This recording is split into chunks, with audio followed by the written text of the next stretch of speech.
Assalamualaikum warahmatullahi wabarakatuh. Sebelumnya perkenalkan, nama saya Kunti Wildana Anjuma dari Prodi Ilmu Al-Quran dan Tafsir IATB. Di sini saya akan membahas tentang bab 10 dari kitab Al-Ithqan. Yang kemarin itu tentang Asbabun Nuzul. Sekarang kita akan membahas bab 10-nya. Masih ada kaitannya juga tentang Asbabun Nuzul dengan tema tentang apa yang diturunkan berdasarkan lisan sebagian sahabat dari Al-Quranul Karim. Nah, ini masih ada kaitannya dengan bab kemarin. Namun bedanya di sini itu tentang perkataan sahabat, beberapa sahabat yang perkataannya itu dijadikan ayat dalam Al-Quran gitu.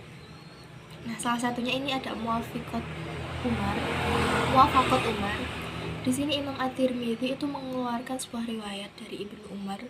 Rasulullah pernah bersabda bahwa sesungguhnya Allah telah menjadikan kebenaran al-haq melalui lisan Umar dan hatinya.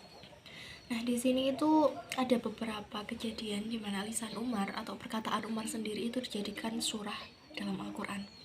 Salah satunya itu tentang Umar pernah mengusulkan kepada Rasulullah tentang bagaimana jika makom Nabi Ibrahim atau makom Ibrahim ini kita jadikan tempat sholat atau musola.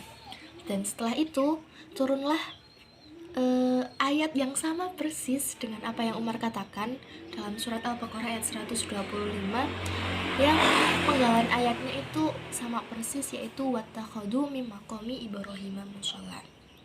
Nah, setelah itu ada banyak lagi, ada beberapa perkataan Umar yang dijadikan surat atau potongan ayat dalam Al-Quran, seperti bagaimana tentang berhijab dan tentang ketika ada istri Rasulullah yang cemburu, dan turun ayat juga yang sama persis dengan perkataan Umar. Nah, selain Umar ada lagi sahabat yang ceritanya ini keren sih. Itu dari Ibnu Sa'id berkata di dalam kitab At-Tabaqat telah menceritakan kepada kita Al-Wahidi. Ia berkata, nah di sini tuh ada sahabat namanya Mushab bin Umair. Mushab bin Umair ini ikut dalam perang Badar. Nah, mohon maaf, ikut dalam perang Uhud. Nah, di sini itu Mu'az atau Mushab tadi itu mengambil atau memegang bendera dengan tangan kirinya, karena tangan kanannya itu udah terpotong pada waktu perang Uhud. Dan dia itu berkata, wa ma Muhammadun illa rasul qad khalat min qablihi rusul afa imata au qutilan qalabitum ala aqabikum. Yang kurang lebih itu artinya bahwa Nabi Muhammad itu adalah seorang rasul, dan apabila Nabi Muhammad wafat, nanti apakah kalian akan berbalik atau murtad keluar dari agama Islam? Nah, setelah kejadian itu, tangan kirinya Mu'adz ini itu kepotong juga, dan dia masih berusaha mengambil benderanya itu dengan kedua lengannya yang sudah terpotong, dan dia itu mengatakan wama Muhammadun illa rasul.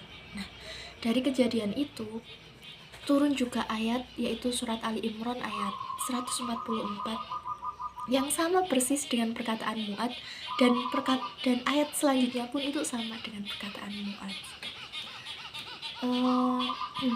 Ada lagi itu pada waktu kembali ke Umar pernah bertemu dengan salah seorang Yahudi, dan seorang Yahudi itu berkata kepada Umar bahwasanya sesungguhnya Jibril yang telah disebut oleh temanmu Muhammad itu adalah musuh kita.